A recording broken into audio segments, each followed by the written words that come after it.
Hi, I'm very excited to be starting a new unit here on Genesis 20 to 22. And as I posted on the YouTube page, there's been so much exciting scholarship in the last 2 decades around these 3 chapters that I hope if you're familiar with them at some level, your old presuppositions may be challenged. And if you're not familiar with them, new possibilities for interpretation and seeing how these chapters fit together might be exposed and understood by the time we finish exploring these 3 chapters.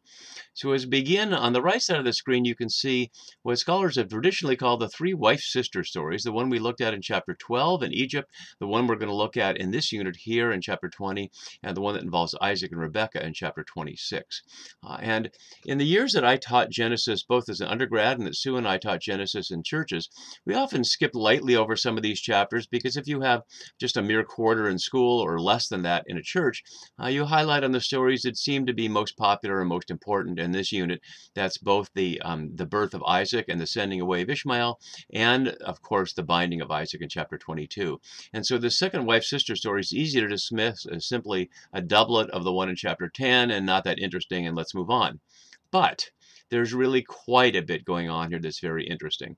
And one of the big shifts that we're going to be looking at, that this introductory video I hope will introduce you to here, is that in the past, people saw these 3 parallel stories and said, well, 3 different sources.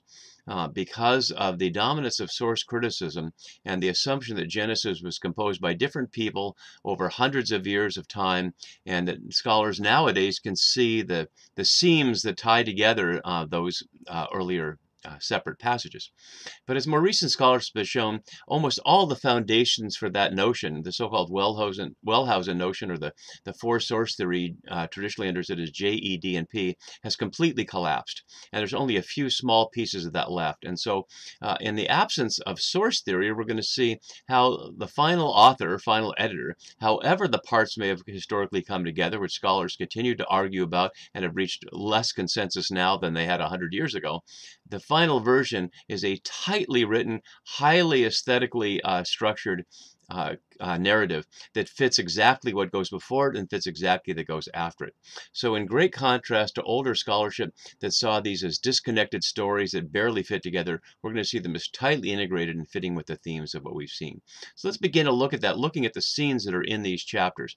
And if we look at them at one level, they seem miscellaneous indeed. There's the story of this the wife-sister story in Gerar, which is Philistine country. Then shifting gears completely, there's the long-awaited birth of Isaac. Fitting, seemingly connected with that, of course, is the casting out of Hagar and Ishmael, which comes as a direct result of the birth of Isaac and something Sarah perceives Ishmael doing, which we'll get to when we get to chapter 21. And then, seemingly out of nowhere, a return to Abraham and Abimelech, and completely seeming to break the sequence about birth of the sons, is this argument over a well and a covenant they make there. And this story, at first glance, seems to have nothing to do with the things around it. And then, of course, the horrible, wonderful, terrible story of the binding of Isaac. And the chapter closes with an announcement of the birth of children to Abraham's brother Nahor. So what holds all these pieces together? One way of looking at it in the past, as we saw earlier from Joel Rosenberg's book, King and Kin, Political Allegory in the Hebrew Bible, he tries to provide a structural analysis of the entire Abraham-Sarah cycle or slash story. And that slash there highlights what I was just beginning to say at the beginning of this video, is it a cycle in the sense of J stories, E stories, etc., that are put together and repeated, hence chapter 20 is a repetition of chapter 12, or is it a continuous narrative? And note that in the chiastic structure he has overall, he both has to leave out a chunk here, and he has to put them out of order. So he puts the border agreement with Abimelech here as parallel with the border dispute with Lot, and puts the wife-sister story out of order. And of course, chiasms don't work that way. So once you have to put things out of order, it really doesn't follow that unit. And then outside the pattern are the 2 stories that we saw are most important in our passage. The second Hagar episode here that we're going to be looking at, and the binding of Isaac. So plainly, Rosenberg's approach to this really doesn't work very well. So instead, I'd like to suggest a combination of something that I've put together here and the work of some other scholars. In particular, we're going to look at the work of Susan Piggott and of Megan Warner. But first, we're going to look at Susan Piggott. But before we do, I'd like to show here, and you can see it on the screen now, one way of looking at the relationship between Genesis 20 20 and 21 through this chiastic structure. And so you can see it's framed around the Abimelech scene. And so rather than, as Rosenberg had it, the Abimelech scene has to be pushed out of order because the parallels around border disputes, here I'm presenting the parallel between being peace agreements between Abraham and Abimelech in chapter 20 and the covenant there at the end. And why that's the frame we'll look at a little later when we look more closely at Pigot's work and Warner's work and some of the other scholars that help us to understand what's really going on here. In the B parts of the frame, we see the opposing scenes. We see Sarah, the focus on Sarah and Isaac, of course, the birth of Isaac, with Abraham in the background. The focus is on Sarah there. Abraham's only in the background to name the child. And then on the flip side, we see Hagar and Ishmael, and Abraham in the background as he sends Hagar and Ishmael out into the wilderness at the behest of Sarah, but finds it powerfully evil in his eyes, as we'll see when we get there. At the center is Sarah, Abraham, and God, and the casting out of Hagar and Ishmael. And as we'll see, that centerpiece matches part of the cultural context that scholars like Mark Brett and Megan Warner following him and others have highlighted in presenting the book of Genesis, at least in its final form, as largely coming out of the Persian period after exile. And one of the elements of the Persian period that we've looked at before and we'll look at again is the decision by the Ezra-Nehemiah people, in particular from the prescribed Ezra that we see in the book of Ezra, that the cause of exile and therefore the solution to the problem of exile was marriage to foreign wives and the children that result from that. So in Ezra 9, the prescribed orders anybody who wants to be part of the new community, what the Persians would call Yehud, has to get rid of foreign wives and foreign children. And of course, that's exactly what happens in the scene in chapter 21, the casting out of Hagar, whose name literally means the foreigner, and her son Ishmael, with the ironic name here, we'll hear that God hears. And so that's at the center. But as Pigot notes in her chart here, and as many scholars have noted, I'm using her chart because there it is, and it's so effective, there are many parallels between Hagar and Ishmael in Genesis 21 and Abraham and Isaac in Genesis 22.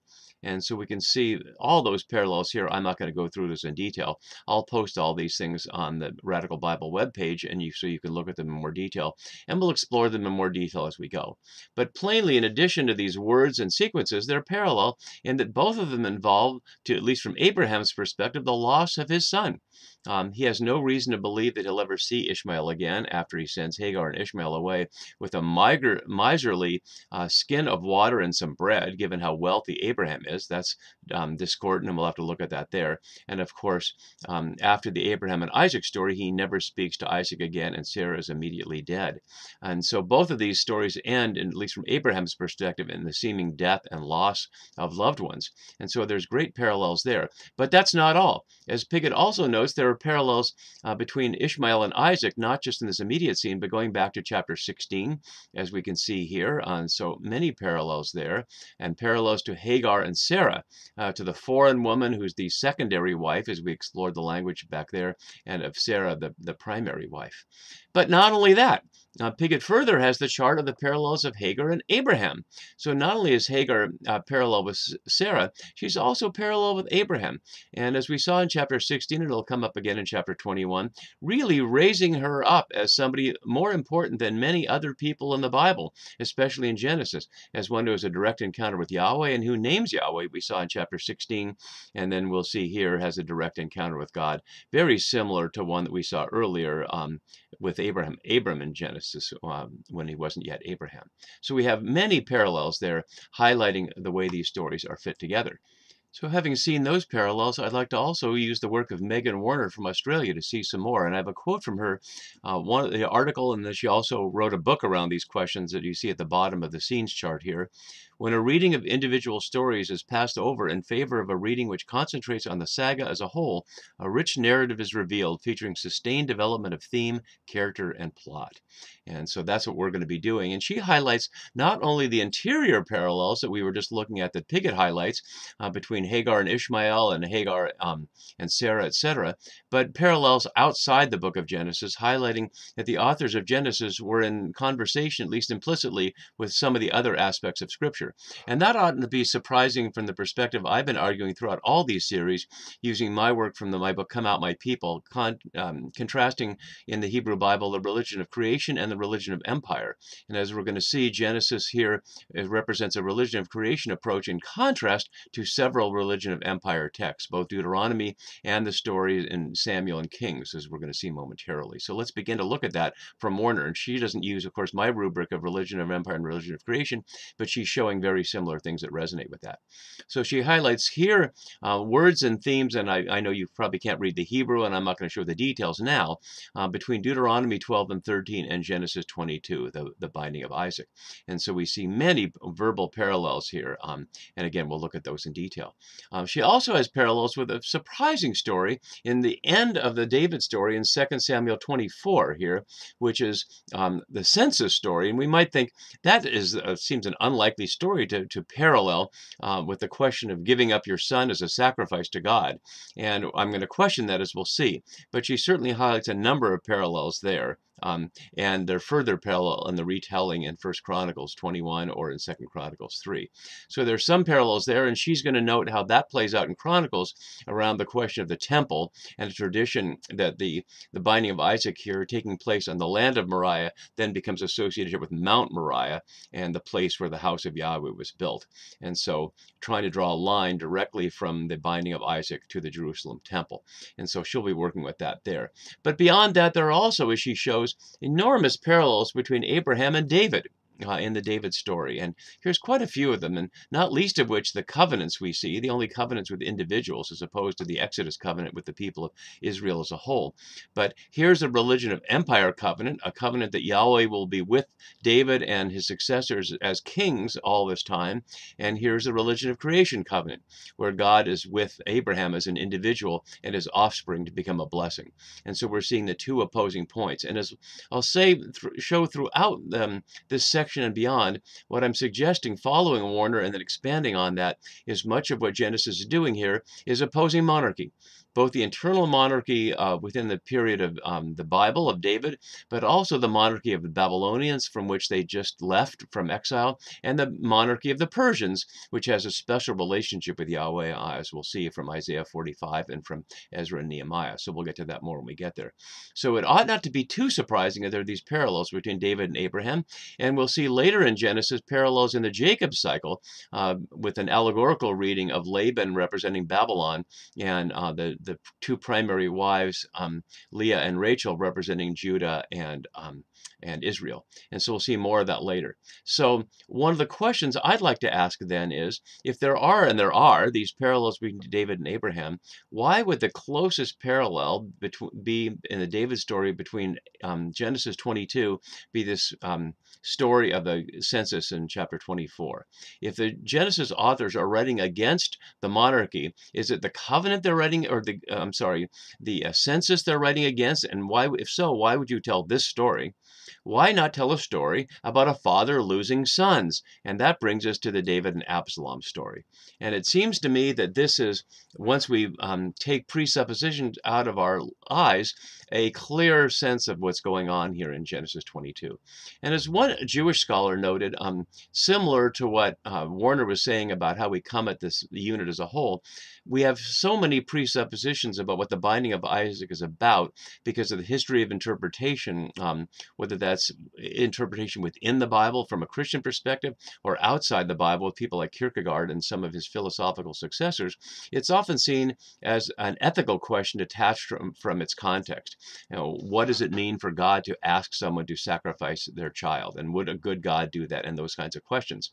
But as this chart hopefully will show us, and as we'll see as we go through this, rather, Genesis 22 is tightly integrated into the Abraham cycle as a statement against monarchy, because it's monarchy that demands the sacrifice of sons, not Yahweh. So let's just look at some of the parallels of this more closely, and we'll look more about this as we go, just to highlight the issue.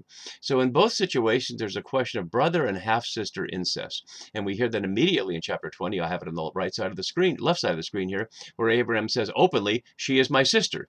And later he'll say, "my half-sister." And we didn't hear that back in chapter 12, the specification.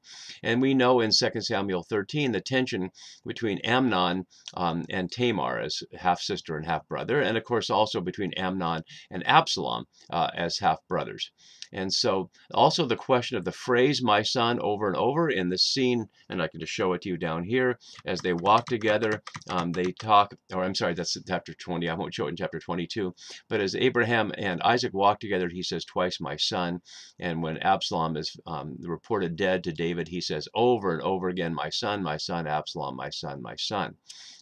Both the ram caught by the head, by the horns in a tree, leads to the ram's death, and Absalom caught by his long hair in the tree leads to his death. And that's really a close parallel, because that kind of thing doesn't happen, as far as I'm aware, anywhere else in the Bible.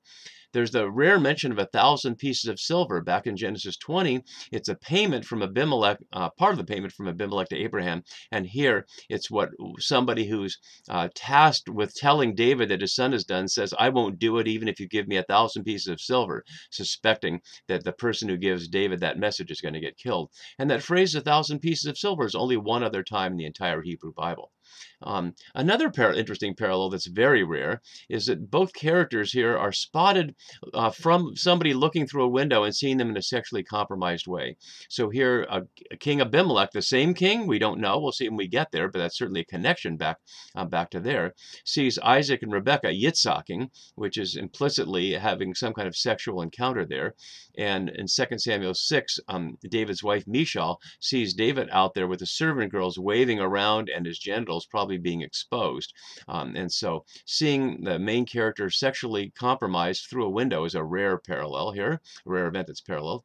And then with not using identical language, so the quote doesn't indicate identical language, it's very close, condemnation of things that ought not to be done. Abimelech condemning Abraham for allowing Sarah to approach him sexually, which only God protected him from. And in 2 Samuel, Tamar telling her half-brother Amnon that he should not be approaching her sexually.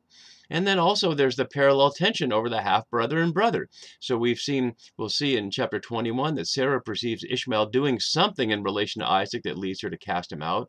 And here Absalom perceives, of course, Amnon having raped Absalom's full sister Tamar. And then the story that is told about them to try to get David to be active is a story very similar to Cain and Abel that is told by the women of Tekoa. And then finally in the aftermath, Abraham is completely alienated from Sarah and Isaac. Sarah will be reported dead at the beginning of the next chapter, and he lives in a separate place from both Sarah and from Isaac, and never speaks to Isaac again. And at the end, we'll see that Joab, David's general, there's a typo here, this is 19.5, not 195 point. David's general Joab has to rouse him from mourning over Absalom, lest the army think that they killed him for nothing and be dispirited and slip away. So in both cases, there's family alienation. In this case, David as the king, his family, immediate family being the army, the people he gathered together from the disaffected people when he was on the run from Saul back many years before.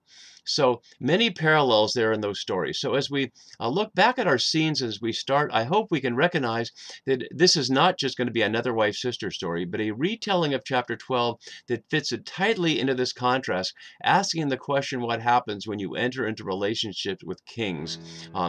What's the difference between your relationship with a king and your relationship with Elohim or Yahweh? So I hope you're excited to be entering into this, and we'll begin this process looking at this first scene in our next video. See you then. Bye-bye.